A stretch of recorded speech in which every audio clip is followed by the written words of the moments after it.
On aime toujours un petit peu revenir sur les trajectoires personnelles parce que ce qui nous intéresse aussi, c'est les personnes. Donc, est-ce que tu pourrais nous décrire ton parcours et aussi ton passage du monde de la recherche à celui des médias? Ouais, carrément. Déjà, merci infiniment de m'avoir invitée et d'avoir pensé à moi. Je trouve que l'organisation Empower fait vraiment des choses formidables. Donc, je suis hyper honorée d'être là et merci encore. Et donc, du coup, tu voulais que je parle un peu de mon parcours personnel. Ok. Mais genre à partir d'où Alors, peut-être pas une genèse de tes premières années, mais en tout cas, disons, qu'est-ce qui t'a fait et quel a été un petit peu. Bah, du coup, on a un petit peu échangé avant et je trouve que ton parcours de chercheur, par exemple, est hyper intéressant. Et comment est-ce que tu as pu faire cette bascule? Ok. En fait, du coup, moi, j'ai 31 ans. Cette année, je vais avoir 32 ans. J'ai fait des études genre typiques de personnes qui ne savaient pas quoi faire, en fait. Donc, j'ai fait un bac S. Après, j'ai fait Sciences Po à Toulouse. Vraiment, l'idée, c'était de rester le plus vague et le plus général possible pour vraiment pas avoir à choisir. Et après, j'ai fait ma dernière année de master à Paris 1 en économie de la culture à la Maison des sciences économiques. Et en fait, c'est là que j'ai vraiment adoré en fait cette année-là. Et donc, mon mémoire de fin d'études en fait a été publié dans une revue universitaire américaine. Et je me suis dit en fait, je suis peut-être douée pour faire quelque chose. Et en fait, ça s'est un peu fait comme ça où je me suis dit, bon, bah, vas-y, je vais faire une thèse, quoi. Et, euh, et, et donc, du coup, j'ai fait une thèse, pas par dépit, parce que j'en avais envie. Je pense qu'on a toujours envie de toute façon, on est obligé d'avoir un peu envie de faire une thèse pour faire une thèse, mais c'était soit ça, soit travailler dans le monde professionnel. Je me suis dit, bon, vas-y, tant qu'à faire, je vais faire une thèse. Et donc, je me suis intéressée au monde des musées et sous une approche économétrique. Donc, du coup, j'avais récolté plein de data sur plein de musées dans le monde et j'essayais de comprendre quelles étaient leurs stratégies d'internationalisation et ce que ça pouvait surtout leur permettre d'être plus indépendants financièrement. Donc, j'ai fait ça pendant 3 ans et demi, 3, 4 ans et demi. Ça m'a vraiment coûté physiquement parce que je crois que j'ai pris genre, je sais pas, je dirais 10 ou 12 kilos pendant ma thèse de manger à cause du stress, quoi. Et psychologiquement aussi, ça a été très dur.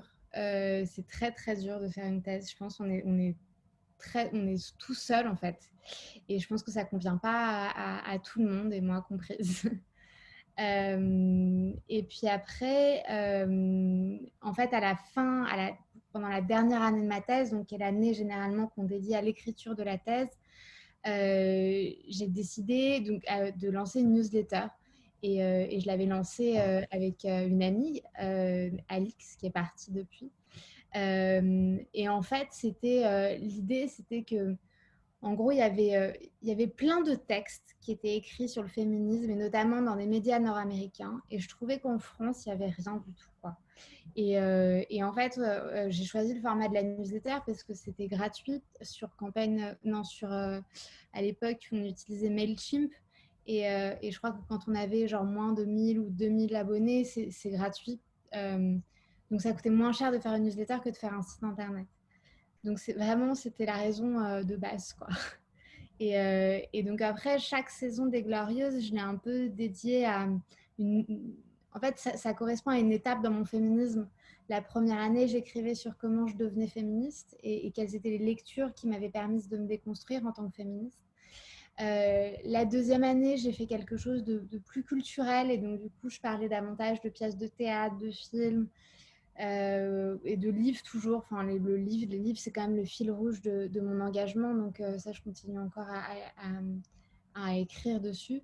Mais clairement, je pense que ça se voit entre mes newsletters d'aujourd'hui et mes premières newsletters. Je suis beaucoup plus radicale et je suis beaucoup plus politique et beaucoup plus engagée.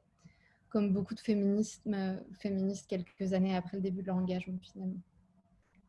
Ok, super. Et du coup, est-ce que pour notamment ceux qui ne connaissent pas forcément les Glorieuses, aujourd'hui, bah, vous êtes au-delà du newsletter, vous êtes presque un média puisque vous avez 4 newsletters.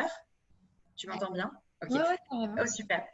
Et donc, est-ce que tu peux revenir un petit peu sur la mission aujourd'hui des Glorieuses, ton impact, qu'est-ce que ça représente, nous présenter un petit peu tout ça? Ouais. Déjà, ça représente mon métier et la manière dont je gagne de l'argent. Et j'essaye de vraiment prendre ça comme un métier et pas plus que ça, parce que sinon ça nous bouffe et on fait ça 24 heures sur 24 et 7 jours sur 7 et ça n'a pas de sens de le considérer comme autre qu'un métier. C'est effectivement un média qui produit des newsletters. Donc, du coup, il y a Les Glorieuses qui a 150 000 abonnés. Il y a Les Petites Glos qui est du coup un média pour adolescentes et adolescents qui ont entre 16 et 25 ans à peu près. Et qui a 15 000 abonnés. Une partie, c'est en mail et une autre partie, c'est en version texto WhatsApp. Il y a aussi 5 novembre 16h47 et Glorious in Cash qui est la version anglaise. Du coup, les deux dernières, c'est la verticale économie des Glorieuses. Et là, on va lancer une nouvelle newsletter début juillet. Donc, le nom n'a pas été encore validé, mais ça va être une nouvelle newsletter à destination des grands-parents et des jeunes grands-parents pour réinventer la notion de grand-parentalité. Et on va lancer une autre newsletter à la rentrée, mais ça, je ne peux pas trop en parler encore. Donc voilà, donc l'objectif, c'est quand même de faire en sorte de publier toujours plus de newsletters. En termes d'impact, je sais pas, en vrai, il y a des jours où je me dis que je sers strictement à rien, mais je pense comme tout le monde, et je pense qu'aujourd'hui, c'est un de ces jours-là, donc je sais pas si j'ai vraiment un impact. En tout cas, ce que j'essaye de faire, c'est que j'essaye d'apporter à mon niveau mes analyses, de proposer des bouquins qui m'ont fait réfléchir. Et en fait, en gros, mon objectif, c'est jamais de dire aux gens quoi penser. Et je pense que je suis quelqu'un qui doute vachement, je doute vachement de moi, je doute vachement de tout, et je pense que ça fait partie de mes défauts. Mais du coup, ça me permet aussi de me réinterroger tout le temps et de réinventer ma manière de penser. Et en ça, je trouve que c'est une chance. Et ça m'a permis du coup de me déconstruire très rapidement et de créer un nouveau schéma de pensée qui était plus en accord avec mes valeurs. Donc voilà, donc après sur l'impact, je sais pas. C'est une question qui est toujours un peu difficile. Moi, ce que je vois de l'extérieur, c'est que par exemple, que ce soit tu vois, chez nous, chez Empower, ou dans mon cercle, ou même, enfin, c'est les Glorieuses, presque tout le monde connaît, et beaucoup lisent, et je trouve que mon impact, il est certain. En tout cas, moi, je sais que ça m'a permis de nourrir ma réflexion, et notamment parce que c'est toujours fourni en référence, comme tu le dis, et je trouve que c'est vraiment une bonne base qui permet d'ouvrir beaucoup de portes. Et donc, en ça, je pense que c'est certain qu'il y a un impact. Et du coup, Solveig nous pose une question qui, je trouve, se prête bien à ce moment-là. C'était demande un petit peu, est-ce que tu pourrais revenir sur un moment fort qui a été déclencheur de ton engagement féministe?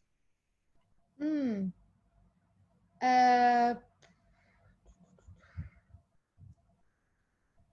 Bah non. C'est con parce que c'est une super bonne question, mais j'aimerais bien avoir la bonne Ouais. réponse pour ce genre de questions. Mais la vérité, c'est que non. Ce que je sais, c'est que les Glorieux, c'était pas ma première idée. Moi, au début, je voulais pas faire de newsletter. Je voulais faire un carnet d'adresses avec des expertes en ligne et ça allait s'appeler expert.org. Et j'ai déposé le nom où j'allais le déposer, je sais plus.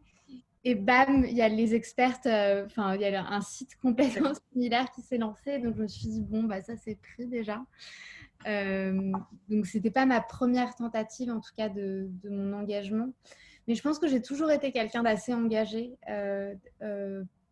sur beaucoup de choses. Peut-être pas de manière militante, où j'appartenais pas à un parti politique, ou je me suis jamais sentie à l'aise dans ce genre de structure, ou même dans les structures associatives, il y avait toujours beaucoup de monde et puis il y avait toujours beaucoup de mecs hyper affirmés et qui avaient vachement confiance en eux et qui prenaient tout l'espace de parole. Et je là, franchement, ça me gonfle, quoi, votre truc.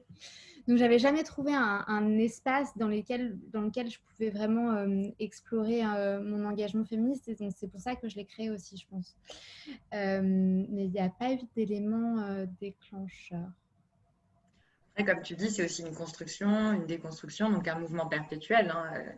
Ça me paraît Ouais. totalement. Mais j'avoue, c'est une très bonne question. Et je pense que c'est une question aussi sur laquelle il faut se pencher un petit peu pour identifier potentiellement un moment déclencheur. J'ai une autre question, moi, plutôt sur la partie newsletter. Donc, on le voit, c'est ton outil principal. Et par rapport pour autant, on voit aussi beaucoup de nouveaux modes d'action émerger. Tu as par exemple parlé des colleuses dans une de tes dernières newsletters. Et on voit qu'il y a une utilisation qui devient de plus en plus forte des réseaux sociaux. Qu'est-ce que toi, tu penses de ces nouveaux modes d'action féministes? Et comme tu l'as dit, toi, tu as créé effectivement ce nouvel espace ce qu'est les Glorieuses. Et est-ce qu'on doit encore inventer de nouveaux outils pour faire bouger les lignes? Alors moi, je suis trop contente, quoi. J'ai l'impression que, je sais pas, genre, enfin, moi, je pense que j'appartiens à une génération, entre mille guillemets, hein, parce que on peut pas vraiment parler de génération, mais à une ligne ou à une génération d'activistes où on a commencé à s'engager il y a quelques années maintenant. Et en vrai, on est claqué. Je pense que je suis pas la seule. Et en fait, en gros, là, on voit arriver une nouvelle génération d'activistes. Et encore une fois, ouais, le terme génération ne convient pas parce que je pense qu'il y en a qui sont plus âgés que nous, il y en a qui sont plus jeunes, mais qui ont une énergie de dingue et qui ont des modes d'action. En fait, à la différence, je pense, de moi, je pense que je me préserve beaucoup et j'essaye vraiment de faire en sorte que même si on n'arrête pas d'être féministe chez nous, mais en gros, j'essaye de me dire que voilà, c'est un travail et puis de penser à autre chose et de faire d'autres choses aussi, quoi. Elles, en tout cas, l'impression que j'en ai, c'est que leur mode d'action et leur mode d'engagement, il est total, il est radicalement total. Et le terme radical, je pense qu'il est important là-dedans, euh, dans le sens où ça va jusqu'à leurs racines, en fait. Ça va de leur mode de pensée à leur mode d'action. Les colleuses, elles font ça la nuit, en fait. Ces femmes-là, elles ont des enfants, elles ont des familles dont elles s'occupent, elles se réveillent toutes les nuits voilà, pour consoler des enfants. Et moi, je suis hyper impressionnée, je suis hyper admirative. Et grâce à elles, je ne sais pas si dans les villes où vous êtes, il y a des collages, mais en fait, on est obligé d'y penser en permanence, en fait, que ce soit les noms des femmes qui ont été victimes de féminicide, aux messages politiques qui sont extrêmement engageants dans la lutte antisexiste ou dans la lutte antiraciste. Enfin, il suffit qu'on soit en SPM et on verse une petite larme devant ces collages, quoi, parce qu'on dit que la lutte féministe, elle a vraiment gagné la rue, en fait. Et c'est là où, à mon avis, il y a un shift, en fait. C'est que je dis pas que nous, on est feignants, parce que ce n'est pas le cas. Et je ne vais pas dévaluer notre travail du tout. Mais, euh, mais en fait, c'est moins physique. Et elles, quand elles parlent de leur engagement, et une des deux jeunes femmes que j'avais interviewées me parlait de son engagement et elle me parlait du caractère charnel qu'il y avait avec le fait de coller, voilà, de mettre son bras, d'utiliser son bras, que ça ressemblait à une danse en fait, que c'était limite une création artistique qu'elle faisait. Et en fait, je trouve que ce soit genre la manière dont elles pensent, ce qu'elles font et la manière dont elles pensent ce qu'elles font. Ça faisait sens dans ma tête et c'était un peu plus intelligent quand je me le dis dans ma tête. Mais montre qu'elles ont un engagement complètement radical et total. Et je pense que la lutte seule sur Internet ou sur les réseaux sociaux, c'est loin d'être suffisant en fait. Je pense que là, avec les Glorieuses, on atteint un public de 150 000 personnes. C'est rien, 150 000 personnes. Les collages dans la rue, ça atteint beaucoup plus de personnes. C'est des messages qui sont plus courts, qui sont plus condensés, certes, mais qui font réfléchir, en fait, ne serait-ce qu'à leur signification. Donc, je suis complètement fan, moi. Je suis complètement fan. On est d'accord, totalement d'accord là-dessus. Il y a d'autres questions qui sont tombées, mais juste une autre question par rapport à, justement à ces nouveaux modes d'action.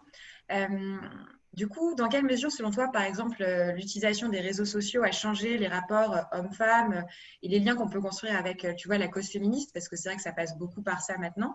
Et est-ce que tu vois aussi peut-être des limites à cet engagement 2.0 versus, enfin, comment est-ce que tu considères un petit peu cette partie-là? Euh, alors, je pense que en fait, les réseaux sociaux, c'est un espèce de c'est un outil à double tranchant, quoi. C'est notre meilleur ami, notre meilleur ennemi. Sans les réseaux sociaux, clairement, on n'aurait pas pu faire émerger la campagne contre les inégalités salariales depuis 3 ans maintenant, sans le pouvoir incroyable de Paita Schneck sur les réseaux sociaux. C'est vraiment grâce à elle que la campagne a pris. Au tout début, nous, on était minuscules à l'époque. Et ça nous a permis de nous mettre en relation avec des décideurs et des décideuses publiques, privées, des entrepreneurs, des journalistes aussi beaucoup, qui ont parlé de nos actions et qui ont parlé de notre média. En vrai, sans les réseaux sociaux, enfin, je dis pas qu'on serait rien mais on serait pas grand-chose, quoi. Et puis surtout sur les réseaux sociaux, il y a une communauté féministe et une communauté antiraciste qui est tellement forte et qui est la définition même de la sororité, quoi. Il y a un système d'amplification des voix où dès qu'il y en a une qui lance un message, on est certaine que même si on n'a pas envoyé un message avant, même si on a oublié de prendre la peine d'envoyer un texto ou ce genre de choses, on sait très bien que notre message va être relayé parce qu'on a un soutien inconditionnel de la part des autres activistes. Et ça, c'est hyper beau, quoi. D'un autre côté, c'est méga chiant. C'est méga chiant les réseaux sociaux. Moi, je suis devenue complètement accro à Twitter. Il faut que j'arrête, quoi. Ça me bouffe du temps. Là, j'étais genre, je devais attendre pour un rendez-vous tout à l'heure. Et la personne avait genre 30 minutes de retard. J'aurais pu faire plein de trucs en 30 minutes. Bah non, j'étais sur les réseaux sociaux, quoi. J'ai rien fait d'autre. J'étais complètement inutile. Et ça, c'est le côté cool du côté inutile. Et après, il y a tout de suite, il y a toujours les messages haineux et les trolls. Et ça, c'est un peu dur. Mais à la limite, ceux-là, je les ai aussi par mail. Donc, je me dis, c'est peut-être pas spécifique aux réseaux sociaux. Je sais pas.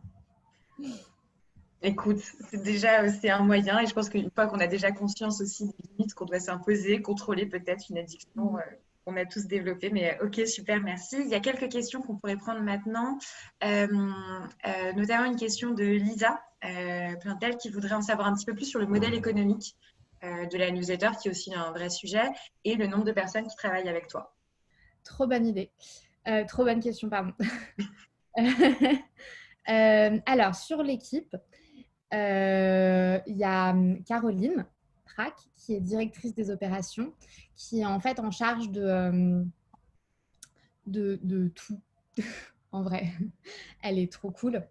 En fait, en gros, moi, je suis plus sur la partie idée. Et en gros, je lui dis genre les projets que j'ai envie de faire, etc. Et puis, elle fait en sorte que ça arrive. Donc, c'est trop une chance, quoi, de la voir. Il y a aussi Dylan, qui est aussi mon frère, qui est en charge des relations avec les partenaires et le commercial. Et il y a Inde qui n'a pas commencé, qui va commencer la semaine prochaine, je crois, et qui fait un stage où elle s'occupera du coup des réseaux sociaux. Donc voilà, on est 4. En vrai, non. Enfin, en gros, on est 2 à temps plein. Et Dylan, il est là pas trop à temps plein, et Inde, elle n'a pas commencé. Donc voilà. Et sur le modèle économique, c'est vraiment une très bonne question parce que ça m'a pris vraiment du temps avant de stabiliser ce modèle, qui n'est pas complètement stabilisé d'ailleurs. Mais en fait, il y a une partie, en gros, toutes les nouvelles newsletters qu'on lance, on les lance en partenariat avec des marques ou alors des éditeurs qui payent pour la diffusion et la création d'une newsletter sur 1 an. Donc, en fait, toutes les nouvelles newsletters qu'on lance, elles sont payées par un partenaire pendant 1 an. Et après, sur les Glorieuses, vu qu'il y a un public qui est un peu plus large, c'est à la newsletter qu'on vend du sponsoring. Donc ça, c'est une première partie. Mais en fait, je suis vraiment consciente que le modèle du sponsoring, c'est vraiment un modèle transitoire et il ne faut vraiment pas fonder son modèle économique sur le sponsoring, je pense. Et donc, en fait, on a créé un club des Glorieuses. Et donc, dans ce club des Glorieuses, il y a un peu plus de 300 personnes qui en font partie maintenant et qui payent genre 2 formules, soit 79 €, soit 129 € par an. Et ce qui leur permet d'aller à tous les événements qu'on organise. On organise environ un événement 1 fois par mois. Sauf cette année, en vrai, moi, pendant la pandémie, j'étais incapable de faire quoi que ce soit. Donc, j'ai trop pas fait les trucs Zoom ou les trucs en ligne, les conférences. En vrai, j'ai rien fait quoi, pendant 2 mois. Enfin, si, j'ai stressé, quoi. J'ai rien fait. Donc, du coup, ce qu'on a fait, c'est qu'on a rajouté 2 mois aux membres du Club des Glorieuses. Donc, ça, c'est un autre revenu, un modèle économique qui va nous permettre d'être stabilisés parce que aussi les clubs, ils sont sponsorisés par d'autres marques aussi qui veulent être présentes. Et après, la dernière partie du modèle économique, c'est tout ce que j'appelle genre marque blanche conférence. Donc, je vais donner des conférences dans des grandes entreprises, dont je ne peux trop pas dire le nom, parce qu'on s'en fout, c'est pas le sujet, mais qui payent beaucoup pour avoir genre des talks d'inspiration, etc. Donc, je fais ça. Je collabore aussi avec un musée. Et ça, je vais en parler dans pas longtemps. Donc, je suis vraiment trop, trop contente parce que c'est un peu le métier que je voulais faire à la base, bosser dans les musées. Et on fait aussi des newsletters en marque blanche. Donc, ça veut dire que ça va être soit des marques, soit des médias qui vont venir nous voir et qui vont nous poser la question sur comment faire une newsletter qui soit engageante et qui soit attractive. Ok, super. J'ai tout dit. Ça me paraît, voilà, j'espère que Lisa, on a pu répondre à ta question. Et en plus, c'est vachement bien de voir la diversification et les différents types de partenariats, de contenus que tu peux créer. Donc hyper intéressant. Moi, j'avais aussi une autre question. Du coup, tu as évoqué ce côté travail. Effectivement, donc tu es une chef d'entreprise. Quelle est ta relation du coup avec le monde de l'entrepreneuriat et est-ce que tu te considères comme une entrepreneur? Et est-ce que tu penses que l'entrepreneuriat est un levier d'émancipation? Et je sais qu'on en avait un petit peu parlé. Alors, je hais l'entrepreneuriat. Ça me saoule de ouf. C'est pas mon truc, hein.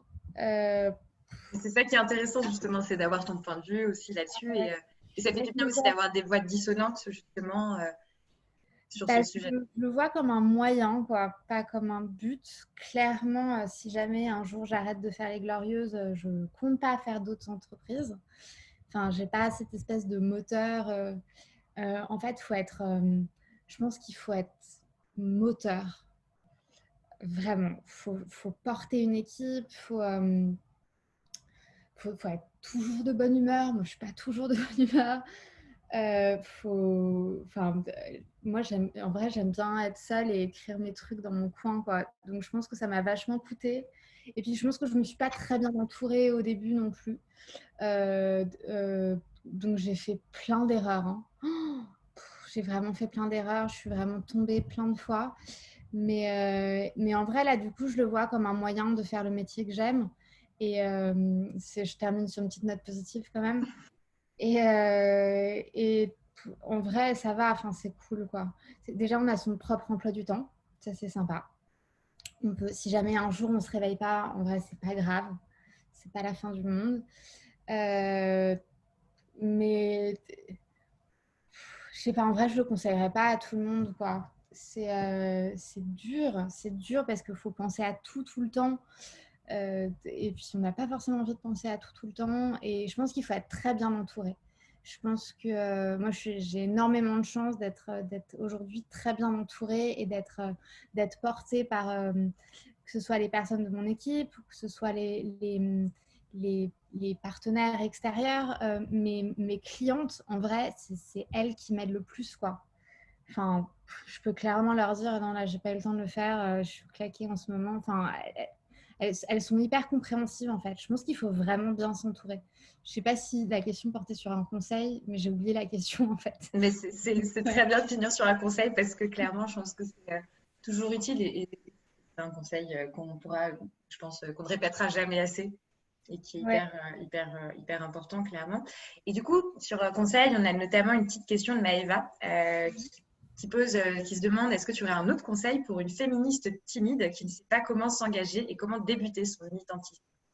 Ah, bah écoute, bah déjà, viens au Club des Glorieuses. N'hésite pas à m'envoyer un petit message et je te donnerai une place gratuite pour aller au Club des Glorieuses si jamais. En fait, en gros, l'idée, c'est vraiment de l'ouvrir. Si jamais, enfin, si vous avez les moyens, c'est cool parce que nous, on reverse une grande partie, enfin, tous les profits d'ailleurs à des associations. Mais si jamais, enfin, ça vous pose problème d'une manière ou d'une autre, l'idée, c'est vraiment d'intégrer le plus de monde possible. Donc déjà, viens au club et tu vas rencontrer plein de gens de ouf et plein de gens timides de ouf. Genre comme moi, par exemple, je suis vraiment genre, je regarde par terre. Enfin, bref, c'est l'enfer, mais ça va aller mieux avec le temps. Et en vrai, ça commence. Tu vas rencontrer d'autres gens en fait, et ça va vraiment bien se passer, quoi. Donc, si tu es à Paris, fais ça. Si tu n'es pas à Paris, j'ai vu qu'il y avait plein de groupes de collage qui étaient un peu partout en France aujourd'hui. Je pense que c'est un truc qui est hyper rigolo à faire. Moi, je ne l'ai pas fait encore. J'attends qu'elle m'invite les filles que j'ai interviewées. Elles m'ont promis, donc j'espère qu'elles ne vont pas oublier.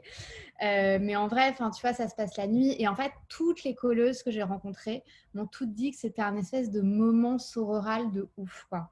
Et je pense qu'il y a un petit côté assez religieux, en fait, genre politico-religieux. Je sais que ça n'a pas l'air cool quand je le dis comme ça, mais en vrai, je pense que c'est vraiment cool.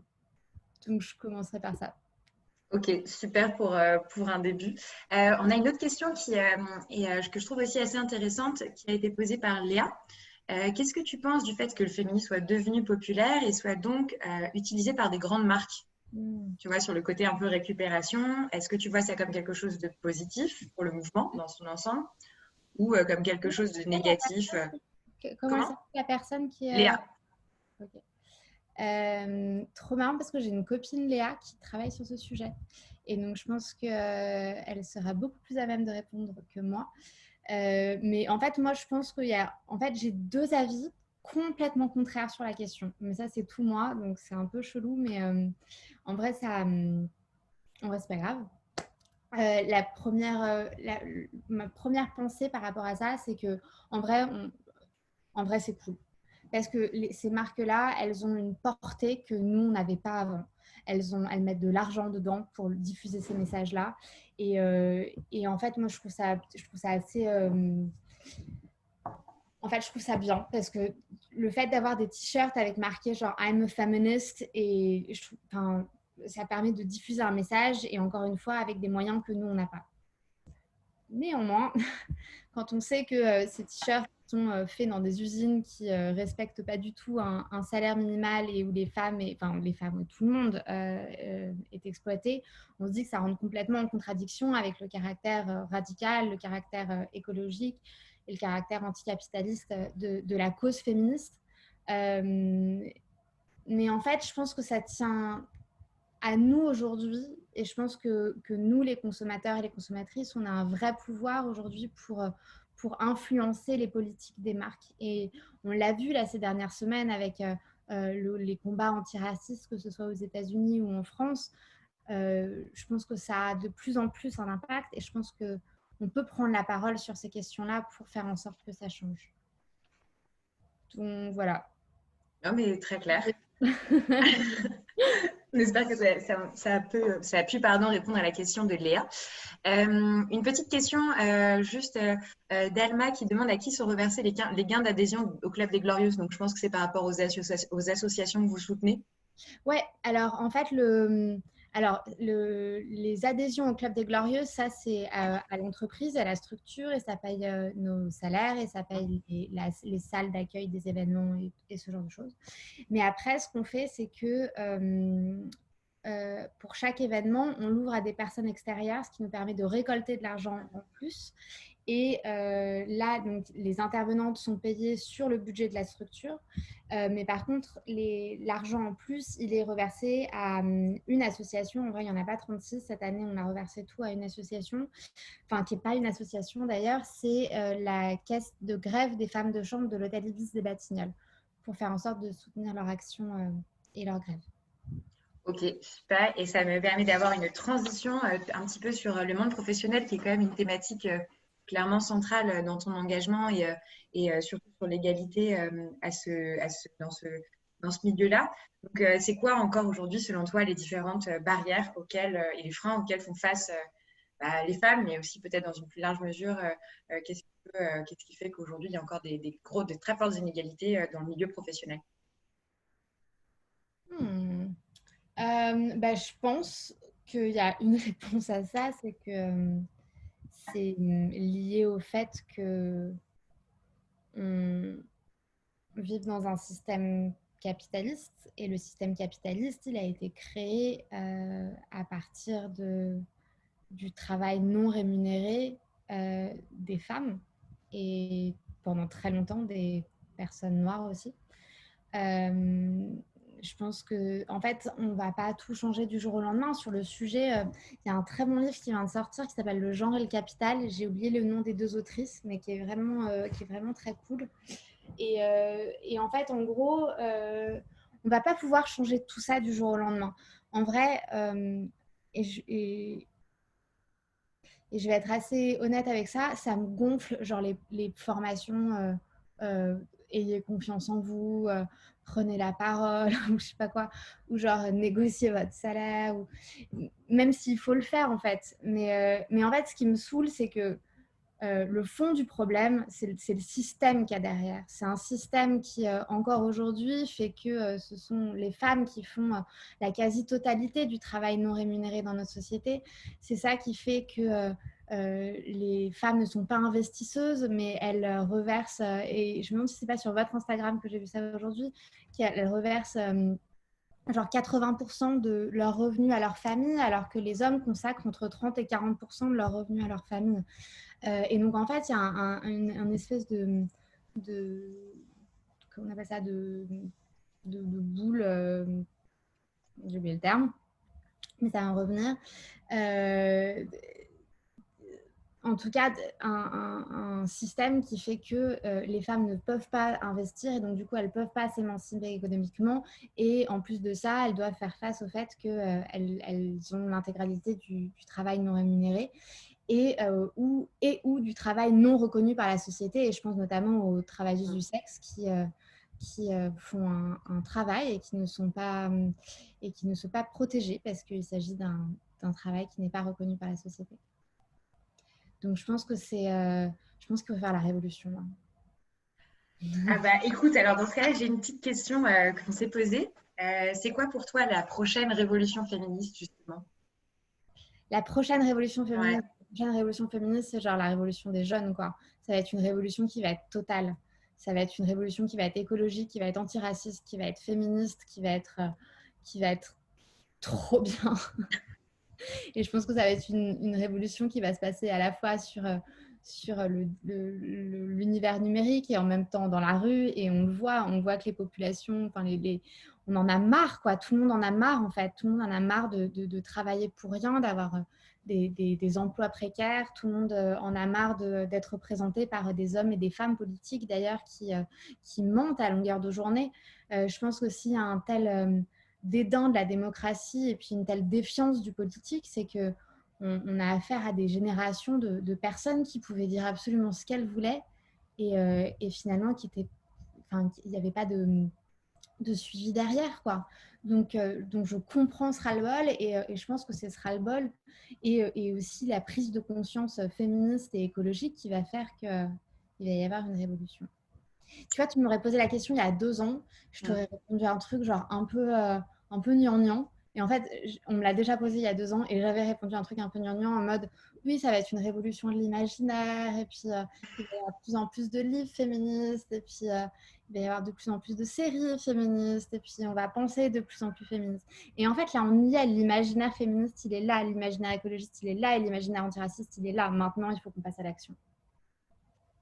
Bah, écoute, le message est très clair, hein. J'espère que tout le monde va passer à l'action à 19h une fois qu'on aura terminé ce She-Talks. Honnêtement, on attend que ça, clairement. Du coup, j'ai une autre petite question plutôt en rapport avec la newsletter 16h47. Et on parle souvent du rapport des femmes et de l'argent. Et je pense que c'est très lié avec les blocages et les freins qu'on peut encore avoir, tu l'as évoqué, dans la capacité à investir et ce genre de choses. C'est quoi les derniers leviers à actionner qu'on pourrait justement actionner en tant que femme pour faire évoluer notre rapport à l'argent, qui est souvent un sujet un peu touchy, qu'on a du mal à aborder? Déjà, il faut comprendre que Enfin, c'est pas moi qui l'écris cette newsletter, c'est un Oui. compte et je pense qu'elle aurait répondu bien plus précisément à cette question. Mais moi, je voulais juste souligner qu'en fait, le rapport à l'argent des femmes, il est construit de manière socio-historique, de la même manière que le rapport à l'argent des juifs, il est construit de manière socio-historique. C'est que pour les juifs, par exemple, si jamais on a tendance à rapprocher l'argent et les juifs, c'est que c'était les seuls à pouvoir toucher l'argent au Moyen-Âge parce que l'Église refusait que les catholiques touchent l'argent en disant que c'était quelque chose de sale. Donc, c'était les seuls à faire des métiers où ils touchaient effectivement l'argent. Si jamais les femmes aujourd'hui ont un rapport problématique avec l'argent, c'est pas parce que à cause d'une quelconque qualité essentialiste que les femmes auraient parce qu'elles seraient plus pures ou parce qu'elles elles vivraient d'amour et elles vivraient d'eau fraîche. Pas du tout. C'est parce qu'on leur a refusé l'accès à l'argent pendant des années. Il faut savoir que c'est quand même la génération de nos grands-mères quoi, qui a eu l'accès à un premier compte bancaire, à un premier chéquier. Nos grands-mères, enfin, c'est hier en vrai. Enfin, c'est pas. Je pense qu'il faut pas. Enfin, faut pas. Je dis pas, faut pas s'attendre à des miracles, mais en fait déjà comprendre qu'il y a une raison à ça. Et, euh, et, et, et par ailleurs, je pense que. Non, j'ai oublié ce que je voulais dire. Je suis désolée. Non, mais en fait, je me souviens, c'est horrible, mais je me souviens d'une question que tu m'as posée tout à l'heure et à laquelle je n'ai pas répondu sur l'entrepreneuriat, que l'entrepreneuriat peut être libérateur. Je pense qu'effectivement, le monde du travail peut être très dur et très difficile pour les femmes à cause de la rigidité de la structure, des horaires, du salaire. En fait, ouais, on est moins bien payé dans les entreprises. Faut pas l'oublier, du plafond de verre, etc. Et donc, je pense que l'entrepreneuriat peut permettre de créer un monde à part à notre image et peut nous permettre de faire ce qu'on veut, quoi. Et même si c'est dur. Donc voilà, je voulais juste revenir sur cet élément. Et après, sur le rapport à l'argent, je pense qu'il faut se forcer. Enfin, moi, je galère de ouf. Je sais pas trop comment faire. Moi, en plus, j'ai des origines juives, donc je pense que j'ai la double peine, moi, mon rapport à l'argent d'un point de vue psychanalytique, il va assez loin, quoi. Donc, c'est assez galère. En vrai, je sais pas. Je suis pas un exemple.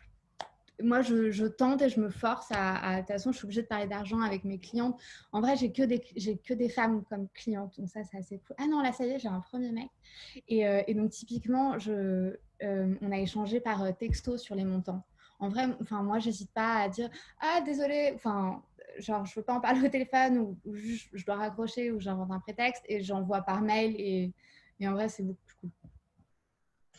Bah voilà, un petit tips pour permettre de désacraliser et d'aller au-delà et de négocier plus facilement parce que c'est vrai que ce soit avec des clients, même sur, tu vas l'évoquer sur son salaire, dès qu'on parle d'argent, on arrive toujours un petit peu à reculons, comme si on dérangeait, alors qu'en fait, je pense qu'il faut juste poser ça sur la table, quoi, et arrêter d'avoir un espèce de tabou, de fausse bonne conscience, comme si on devait bien agir. Enfin bref, super. Mais en tout cas, merci beaucoup. C'est hyper pertinent. Du coup, j'ai aussi une autre question. On l'a un petit peu évoqué, mais du coup, tu as parlé de cette newsletter à venir et je suis franchement hyper preneuse parce que je trouve que la réflexion, notamment, que ce soit dans le cadre du féminisme ou quel que soit le sujet d'intergénérationnel, ou en tout cas de comment est-ce que on va enfin, quel lien on va pouvoir faire ou au contraire quelle différence on peut identifier entre, par exemple, ce qu'on appelait les premières vagues, deuxième vague, troisième vague. Toi, tu t'adresses, par exemple, aujourd'hui aux petites glos, donc aux adolescentes. Comment est-ce que tu analyses un peu ce lien, les liens de cette nouvelle génération avec le féminisme et aussi, bah, du coup, autre question, avec les anciennes générations. Enfin, comment est-ce que toi, tu joues, tu analyses avec cette question d'intergénérationnalité? Bah, en fait, moi, je pense que en fait, moi, j'ai genre à apprendre de tout le monde, quoi. Enfin, franchement, je pense que j'ai tellement à apprendre des jeunes générations et leur engagement. Et en vrai, je pense que ce sera même plus une question de féminisme. C'est pour ça, enfin, au début, je voulais faire une newsletter féministe pour, en gros, la moi de quand j'étais ado, quoi. Et je me disais, ce serait en fait une newsletter qui remplacerait un peu genre les grandes sœurs pour les filles qui n'ont pas de grandes sœurs, quoi. Et donc, on allait parler de trucs de filles, on allait parler... Et en vrai, assez rapidement, j'ai compris que mon lectorat a rien à foutre. Ils avaient vraiment envie de tips sur comment changer le monde quand on n'a pas d'argent et quand on n'a pas de pouvoir, quoi. Et pour elles et eux, la notion de féminisme, elle est limite datée, en fait. Elle est limite un peu trop liée au millénial et notamment à toutes ces marques assez féministes. Elles et eux sont au-delà de la notion de binarité. Et donc, ça me permet aussi de penser au futur de notre engagement. En fait, le futur de l'engagement féministe, il ne sera pas féministe, il sera sur l'éclatement de la binarité de notre société. Aujourd'hui, on vit dans une société qui est complètement binaire, avec le masculin, le féminin, avec l'hétérosexualité, l'homosexualité ou alors à la limite la bisexualité. Mais bon, ça reste quelque chose de très binaire. Le oui, le non, le pour, le contre, on est vraiment au paroxysme de la binarité. Et là, c'est une génération qui va vraiment éclater cette binarité. Et je pense que dans 10-15 ans, la notion de genre, elle va être beaucoup plus floue, la notion de sexe, elle va être beaucoup plus floue, la sexualité. Je discutais avec des ados il n'y a pas longtemps. C'est marrant ce que je dis il n'y a pas longtemps, mais en vrai, c'est 1 an et demi. Mais c'est comme ça que je raconte l'histoire. Mais donc, il y a 1 an et demi, j'ai discuté avec ces ados. Et du coup, je leur posais la question, comment ça se passe, par exemple, le coming out dans votre école. Vous avez forcément quelqu'un, un camarade ou une camarade qui a dévoilé qu'elle était... non, je n'ai pas dit ça, justement. Je dit comment ça se passe, le coming out. Et là, les meufs, elles me disent le quoi. Genre, what? Et donc, du coup, je leur explique ce que c'est le coming out. Et je me suis dit, quand même, elles sont intelligentes, ça m'étonne et tout. Et elle me dit, mais pourquoi est-ce qu'on devrait dire qu'on est homosexuel ou qu'on est bisexuel ou qu'on est transsexuel? Juste, on se pointe et voilà, on vit notre vie, quoi. C'est pas... Et en fait, moi, je pense que c'est vraiment ça, le futur de... et c'est vraiment ces nouvelles générations qui vont permettre de créer cette société-là, quoi. Donc, je suis hyper heureuse de ça. Et après, les générations plus anciennes, plus vieilles, effectivement, là, l'idée, c'est de créer une nouvelle newsletter pour repenser la notion de grand-parentalité, parce qu'en fait, toutes les newsletters qui existent, tous les médias qui existent pour les vieux, en vrai, ils sont trop chiants. Où tu as genre une nana de 50 ans qui a genre à la limite des cheveux gris, mais qui est sur son vélo et genre... Franchement, tu as peur pour sa hanche. Tout est flippant dans la couverture. Et en fait, l'idée, c'est de dire que en fait, c'est pas, à partir de 60 ans, on commence à devenir grands-parents et en fait, on vit jusqu'à 90, 100 ans. C'est énorme en fait. C'est quand même 40 ans, c'est 30-40 ans de notre vie en fait. Et on n'a pas une seule vie pendant ces 30-40 ans. Et l'idée, c'est de voir comment on peut se réinventer. Donc, effectivement, on va parler de self-care, on va parler du rapport aux petits-enfants. Sur le fait que les générations précédentes, mine de rien, comptaient beaucoup sur les grands-parents pour s'occuper des jeunes enfants. Et aujourd'hui, clairement, non. Moi, ma mère, elle me l'a dit, hein, le jour où j'ai un enfant, je m'en occupe. Le jour où moi, j'ai un enfant, elle s'en occupe. Là, ok, c'est clair. Mais en vrai, je la comprends. Elle a sa vie à vivre et je la comprends aussi, quoi. Donc, il y a ça. Et puis après, moi, j'apprends énormément des militantes féministes, même si je ne suis pas d'accord avec elles sur, je pense, 90% des sujets féministes. On s'en fout, on se bat pour la même chose, quoi. Et je pense à Geneviève Fraisse. Franchement, Geneviève Fraisse, c'est donc la philosophe. Elle est trop cool. Elle était une des premières à mettre de l'argent, à donner de l'argent aux Glorieuses. Mona Chollet aussi. Trop mignonne, quoi. Et en fait, Geneviève Fraisse, à chaque fois que je dis une connerie, elle me renvoie un email, mais genre comme ça, en disant « Rebecca, t'as déconné. T'as dit n'importe quoi. » Et du coup, je lui ai expliqué pourquoi moi, je pensais que j'avais pas dit n'importe quoi. Et donc, parfois, on tombait d'accord, parfois, on tombait pas d'accord, mais c'est pas grave. Et en fait, elle m'a vraiment appris m'a vraiment appris que le désaccord n'était pas un problème en fait dans la lutte et c'est pas tout noir ou tout blanc, on ne doit pas tout être d'accord ou pas, quoi. Je pense qu'il y a une nuance d'engagement et il y a une nuance de féminisme, un nuancé de féminisme et en fait c'est ça qui fait la force du mouvement et c'est ça qui est important, je pense.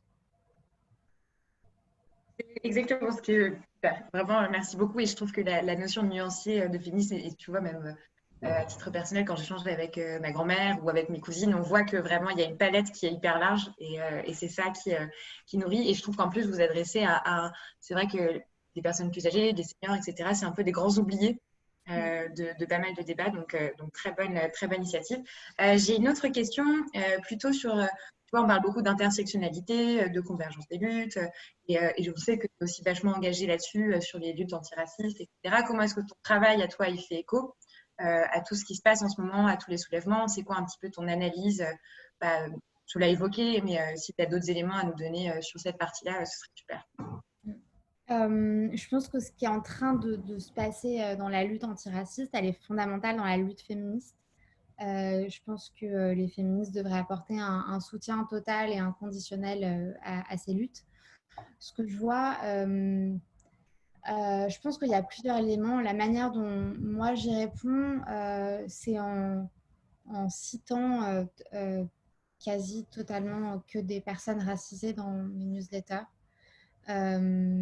C'est ce que j'ai décidé de faire. Je ne sais pas si c'est la bonne manière de faire. En tout cas, c'est une tentative pour en fait refaire émerger un imaginaire et pour recréer des narratifs qui n'ont pas pu ou qui n'ont pas eu la chance d'exister. Enfin, je ne veux pas parler de chance parce que c'est faux, mais en tout cas, des narratifs qui n'ont pas pu émerger parce qu'on vit dans un système qui est raciste. Et ça, je pense que c'est quelque chose qu'on doit pas oublier. Je pense que notre éducation, c'est une éducation raciste.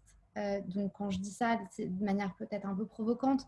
Et l'idée, c'est pas de dire qu'on a tous et toutes été élevés en nous obligeant de détester les autres.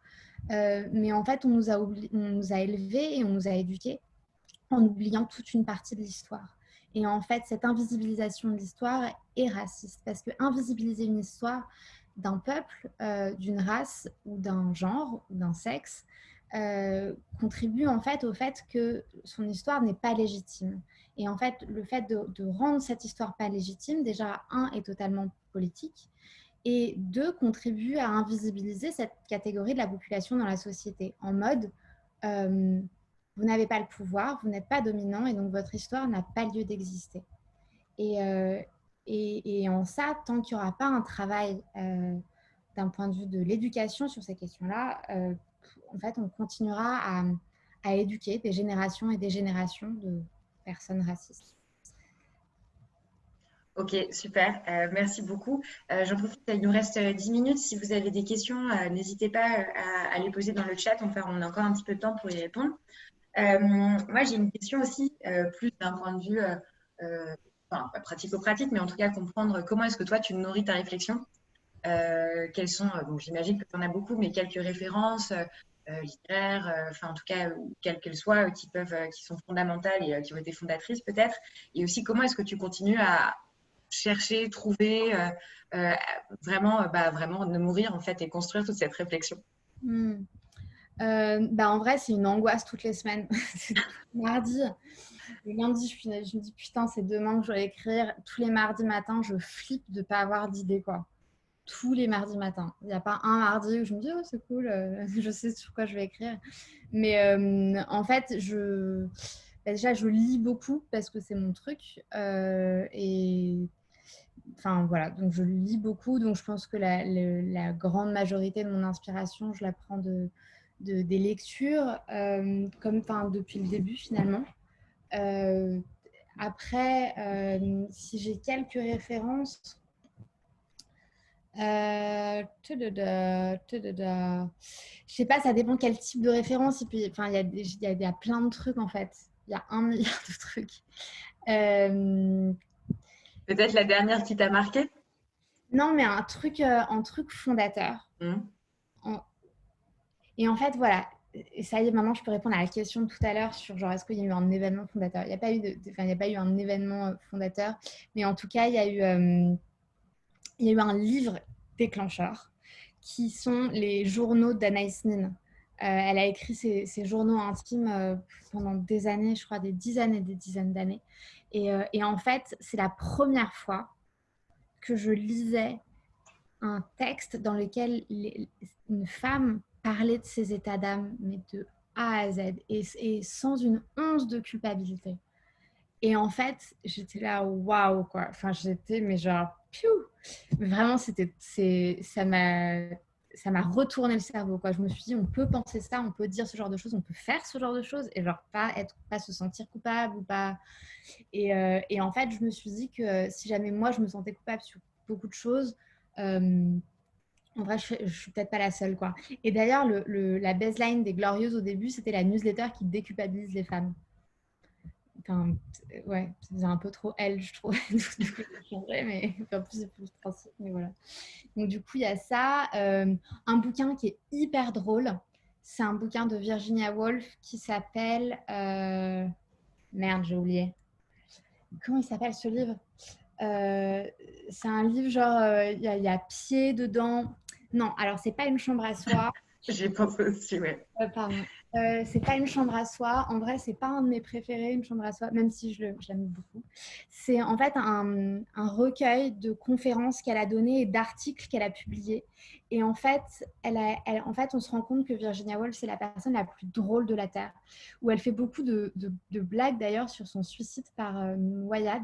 Et en fait, c'était des années avant qu'elle se suicide. Et en fait, on voit qu'elle fait beaucoup de blagues sur la noyade. Enfin, moi, ça m'a beaucoup marqué. Je trouve ça genre hyper... Enfin, c'est dingue. Comment ça s'appelle? Genre, en gros, c'est genre... Il y a pied, il y a lève. Franchement, si genre il y a quelqu'un qui peut googler, ce serait vraiment trop bien. Au pire, on partira à la recherche, on Ouais. l'enverra par mail. Je pense qu'on va pouvoir le retrouver. Ouais. Et sinon, le dernier bouquin que j'ai lu, qui est un bouquin que je recommande à toutes les personnes. Ouais, c'est ça. C'est ça, c'est ça. Les livres tiennent tout seuls. Et en fait, j'ai pas la suite, mais c'est... Sur leur pied. Oui, c'est ça, Ok. exactement. C'est Merci vraiment beaucoup, Maëva. mon préféré au monde, quoi. Mais du coup, c'était quoi? Oui, c'est un livre que je conseille à toutes les personnes qui vivent une rupture amoureuse. Et c'est un bouquin qui est trop drôle, qui s'appelle Heartburn. Je ne sais pas c'est quoi la version française de Heartburn, mais c'est écrit par une femme qui s'appelle Nora Ephron. Et en fait, Nora Ephron, c'est un peu mon modèle. Donc, elle est décédée malheureusement, mais c'est une journaliste américaine qui est devenue scénariste aussi, mais moi je préfère ses travaux en tant que journaliste. Elle parlait beaucoup de bouffe, mais pas que. Elle parlait beaucoup de politique, elle parlait beaucoup de droits des femmes.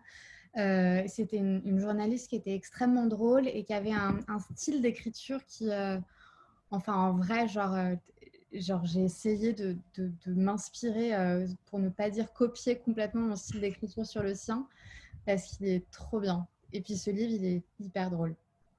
Donc, si vous avez quelqu'un dans votre entourage qui vit une rupture, n'hésitez pas à lui acheter ça. Il est trop bien ce livre. Eh ben, parfait, c'était les recommandations littéraires pour l'été. Pas grave. Ah ouais, c'est des trop bons livres d'été. Ah oui, alors un autre livre aussi trop bien. Après, j'arrête. Franchement, je pourrais parler pendant des heures, mais Le pouvoir de Naomi Alderman, c'est genre un roman. C'est pas une dystopie, c'est une. J'ai oublié comment on appelle ça. Quand ça se passe bien.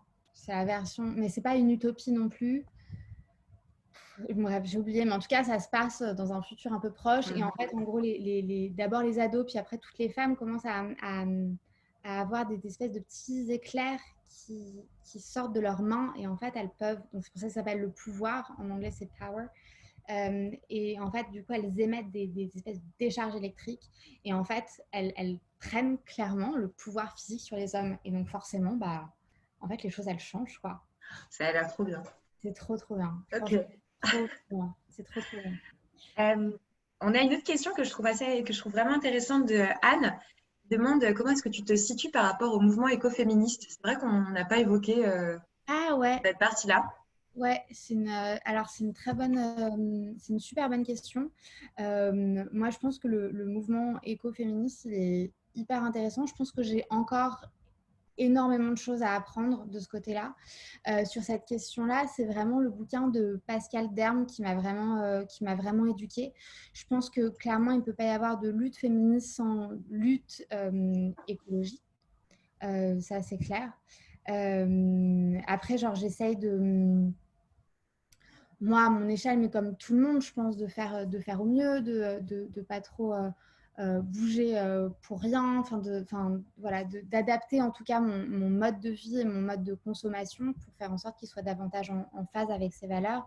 J'ai eu la chance de déjeuner avec Vandana Shiva il n'y a pas très longtemps, enfin, c'était avant le confinement, qui était de passage à Paris pour son nouveau livre. Et en fait, j'ai eu une discussion méga intéressante avec elle. où en gros, elle disait un truc, c'était que la révolution, ça doit être un peu le bordel. Faut arrêter de croire qu'il y a genre une révolution qu'avec des fleurs et que genre tout va bien se passer, etc. Elle disait genre parfois il faut, et alors enfin je précise à ce moment-là que je suis une personne complètement anti-violence et enfin vraiment, mais elle dit en vrai les révolutions il faut qu'il y ait un peu de violence et ça fait pas de mal non plus quoi. Ça permet de créer des moments qui sont spectaculaires, qui rentrent dans l'imaginaire collectif, des nouveaux symboles. Et mine de rien, si jamais on veut créer une nouvelle société profondément égalitaire, il faut qu'on casse un certain nombre de symboles. Et je pense que quand je casse un certain nombre de symboles, je ne le dis pas par hasard. Voilà. Super. Écoute, merci beaucoup. Il nous reste une petite minute. Si vous avez des questions, allez-y. Sinon, moi, il m'en restait encore quelques-unes. Notamment, peut-être, si on peut revenir, mais en fait, on a déjà pas mal de choses. Je ne sais pas si vous avez une dernière question, effectivement, je suis en train de m'interroger. Ouais, ou à la limite, tu vois, ton rêve féministe le plus fou, si tu en avais un. Féministe, Ah ouais, on a eu la révolution, mais tu vois, le rêve, si tu devais imaginer quelque chose. bah, c'est marrant parce que c'est un travail que je fais moi avec les personnes que j'invite en conférence, où à chaque fois, les 2 dernières questions, c'est sur la notion d'utopie féministe. Et l'idée, c'est d'imaginer du coup à quoi ressemblerait une société qui soit profondément féministe. Et en vrai, j'arrête pas de poser la question à tout le monde parce que moi, j'en sais rien. et je pense que cette utopie, on est tous et toutes en train de la construire aujourd'hui. Je pense que c'est effectivement quelque chose une société qui va aller au-delà de la notion de binarité. Ça va être une société qui va du coup ne plus avoir de rapport de dominant-dominé au sein de sa structure. Ça va être un système économique qui sera clairement pas capitaliste. Ça va être je sais pas, parfois je me demande si ce sera vraiment une planète où il y aura des États. Est-ce que la notion d'État finalement avantage beaucoup les femmes quand on voit qu'elles représentent la majorité des réfugiés climatiques et des réfugiés politiques, enfin pas des réfugiés politiques, pardon, des réfugiés climatiques, on se dit bah peut-être pas finalement. Donc voilà.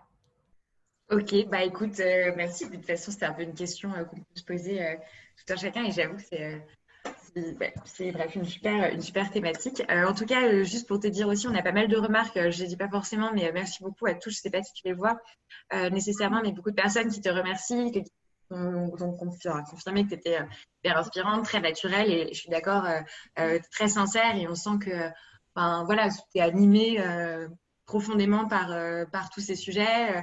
Donc, c'est vraiment un plaisir d'échanger là-dessus et d'avoir ton point de vue. Sans langue de bois, tu vois, très accessible. Donc, vraiment super. Merci infiniment. J'étais Bah, très contente de partager ce moment avec vous et n'hésitez pas à... De toute façon, je suis hyper accessible sur les réseaux sociaux ou autres, à m'envoyer des messages, à me dire ce que vous avez pensé des bouquins que je vous ai conseillés. Est-ce que je dois vous les rembourser ou pas? le service après-vente de Rebecca Amselem. Grave. Mais en tout cas, merci infiniment. J'espère que ça vous a été utile dans votre engagement ou dans vos entreprises respectives. Et voilà. Bah, écoute, j'espère aussi. Moi, je pense que oui. Et puis, de toute façon, la conférence sera encore accessible. Et on nous pose encore la question. Effectivement, on vous renverra bien les références de tous les livres. Moi, je les ai notés. Donc, vous aurez accès à tout ça. N'allez pas les acheter sur Amazon. Il y a de très bonnes librairies. Voilà. Donc, on ne mettra pas les liens Amazon. Il y a de très bons sites aussi qui permettent de les commander directement et de les recevoir en librairie. Donc, voilà. Merci beaucoup encore une fois, Rebecca. Merci à tous d'être venus et d'être restés aussi nombreux sur l'ensemble de cet échange. Moi, j'ai beaucoup apprécié et on soutient vraiment les Glorieuses de chez Empower. Donc, avec grand plaisir pour qu'on se revoie un jour en vrai et puis qu'on refasse d'autres choses.